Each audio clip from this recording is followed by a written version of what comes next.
Hello, everyone. I hope you're all well. I hope you're, under the circumstances, enjoying yourself. Because the true enjoyment has not been locked out. That true enjoyment is always with you. The peace that you are looking for is always with you. And it's a question of truly understanding what is going on. What is happening? So you can look at it, well, gee, I'm locked down, I'm in lockdown, I've got this situation, I got this problem, we've got coronavirus thing happening, and everything that, comes with it. And I can understand people getting angry, getting upset, blame game. That guy did that, that guy did that, that guy did that, that guy did that. Of course, easy to blame. And especially the world leaders, that the way they've been, so many of them, not all of them, but most of them, the way they've been acting is complete idiots, And so what can you do? Whether they have to wear the brunt of it or not, but common people have to. And, give a thought for the poor people. What have they got? Nothing. The way this world is, poor people have got the worst deal you can possibly imagine. And yet, this is who we are. Everything that we've got in this shopping center, we don't get to take with us. We came empty-handed, and empty-handed we have to go. None of these assets, none of these things we will ever take. We don't think ourselves as poor, but just like a poor man, that's how we're going to go. You're not going to take anything with you. And so, looking at this, understanding all this, what can you do? What is possible? So, what is possible? That's always been possible. It doesn't require money, it doesn't require assets, it doesn't require anything, but it just requires you. That you have these wonderful, wonderful, wonderful assets that are truly yours. Nobody can steal them. A thief cannot come into a room and steal. There's a story. It's a Zen story, and I really like it because one time this master came to his little hut and he realized that a thief had been there and taken all his valuable things. Of course, he didn't say anything, and he sat down by the chair by the window. He opened the window, and it was the most magnificent view. The moon was rising, the stars. It was just gorgeous. And he said, "Ha ha, the thief forgot to take the most valuable possession I have." And I really like that story. Because that the heart can appreciate, that you as a human being can truly appreciate. That's what's important. That's what's real. Everything else is in a constant flux of change. It's going to change because that's its nature. What is our nature in a way? And it's really not our nature. It's our misunderstanding. And our misunderstanding is we don't want things to change. We want things to stay exactly as they are. Just look at the industry and this huge industry of anti-aging industry. They want to make you look exactly how you are not, young. When you're young, who cares? You've got a face full of zits, and it's like, okay, that's how it is. Then you get old and you see one wrinkle, and it's like, oh my God, oh no, my wrinkles are coming. I got it. And then you got an anti-wrinkle cream. In India, they have this cream. It's called Fair and Lovely. So I was doing an interview with the television station. They asked me. They said, "Oh, you walk in and you're so radiant. How come you're so radiant?" I said, "Because I used that cream, Fair and Lovely." I didn't, but it was just a joke to break the ice. And that's what it's all about. We want to be who we are not. What is this fascination that we have of being something that we are not? Nobody tries to just be human. Can I be just human? Can I be a human being who has the asset of patience? That's our asset. But see, you have to come into that circle of being a human being to understand this asset of being patient. Because what else are you going to do? You got to be patient. It's like, oh my God, oh my God, I'm locked down. I can't do this. I can't do that. This is wrong. This is wrong. This is wrong. This is wrong. And the list just goes on and on and on and on and on and on and on.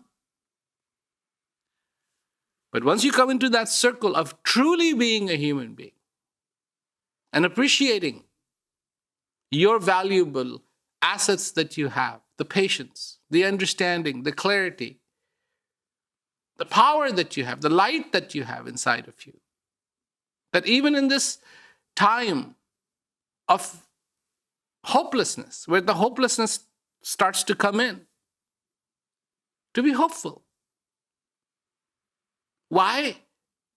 Because there is a clear evidence every day that you wake up, every time, that what is essential. You don't have to sit there and go, breathe in, breathe out, breathe in, breathe out. Some things happen automatically. There is a kindness. There is an incredible gentleness. There is an incredible kindness that goes on. You have to appreciate that. And that kindness gives you hope. Hope to go forward. Hope that yes, whatever the situation may be, I will be okay. I will be okay. You cannot let this, whatever is going on. I mean, the worst part of it, let me tell you, worst part of coronavirus is actually not the coronavirus, it's the misinformation that people have.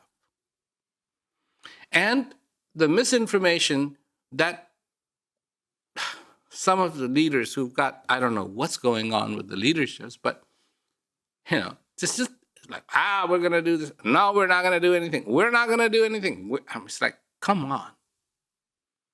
And you look at the United States, they knew it was coming. They could see what was happening in China. And people just, going all over the place, traveling. And those things we thought that were so wonderful, all of a sudden we're like, oh my God, this is dangerous.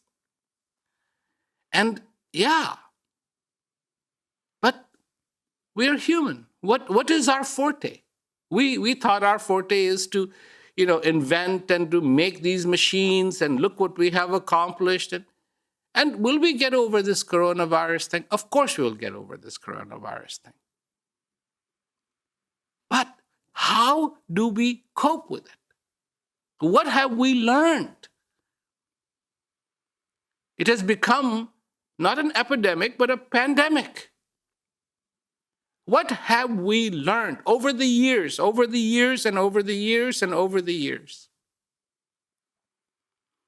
we learned that one death due to this is too much? If it could be avoided, it needs to be avoided. Where was the preparedness? Nowhere. But even in this circumstance, even in this circumstance, I want you to look at yourself. And in looking at yourself, find the answers. Not the questions. Find the answers that are in your heart, that are in your being. That is not a pile of misinformation. Whatever social media is good for, is one thing that it is definitely good for, is spreading wrong kind of news. And I was reading about it, and it's like it's causing people anxiety. But what kind of good news is that causes anxiety? Freaking people out. Depression comes in. All of these elements start to come in. And the only way you can stop it, is to turn within. All this garbage, the only way you can stop it is to turn within. And somebody's like, oh, we've got to do this, we've got to do this, we've got to do that. Hang on. What do you have to really do? What is the most important thing? Get your priorities straight. Get your priorities straight. Get your priorities straight. Your priority, my friend, is to take this breath. Your priority, my friend, is to be in touch with your heart. Your priority, my friend, is to be content. Your priority, my friend, is to be in peace. Your priority, my friend, is to be in joy, regardless of the circumstances you are surrounded by. To be in that beautiful, simple joy. To swim in that beautiful, beautiful ocean of serenity. To be content, to be calm, to be understanding. To look forward without losing the sight of today, without losing the sight of now, without losing the sight of what is present. That's the problem. We are so anxious to look at the future, we lose sight of today. And when we lose sight of today, then that future is not guaranteed. We get so enamored by yesterday, we lose sight of today. When we lose sight of today, then that past is not going to help us do anything.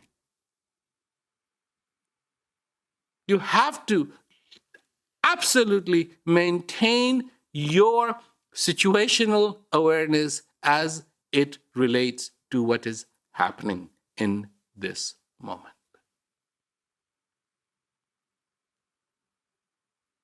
Where you love, express that love. Once is not enough. Once is not enough. That love needs to be expressed again and again and again and again. That's how it is. That's how it is.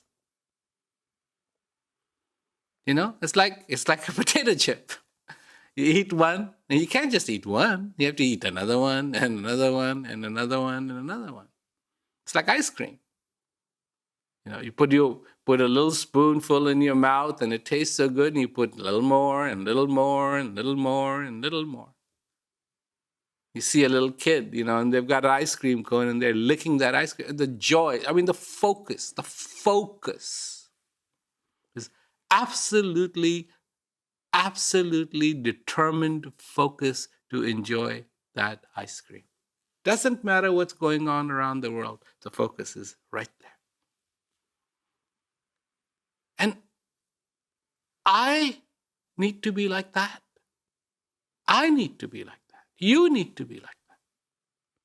So focused on extracting all the joy that today has, that right now has. The beauty that is dancing in your heart? That you are? Do you judge yourself by the eyes of others? Well, you should first judge yourself by your own eyes. You should see yourself with your own eyes. But it is easier to look at yourself from other people's eyes. I wonder what they're going to think. And that's such a powerful thing. That's such a powerful thing. And it's not about other people. Your life is yours. You're the one who came in. You're the one who made that effort, that monumental effort to make that transition from mother's womb to this earth. You made that effort. And then the day that you go, you're the one who's going to transition beyond that wall. And that's why this is called your life. Your life, your existence. And to appreciate all this,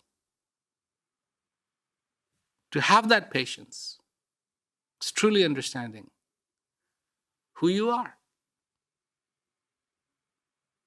And when I say, try to extract all that enjoyment that today has for you.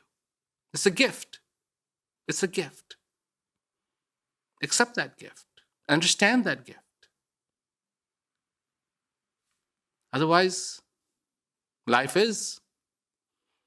And like some people say, oh, this is terrible about it and that's terrible about it. And those who have understood that joy that is inside of them, they don't say it's terrible. They say it's beautiful. It's a gift. Be thankful.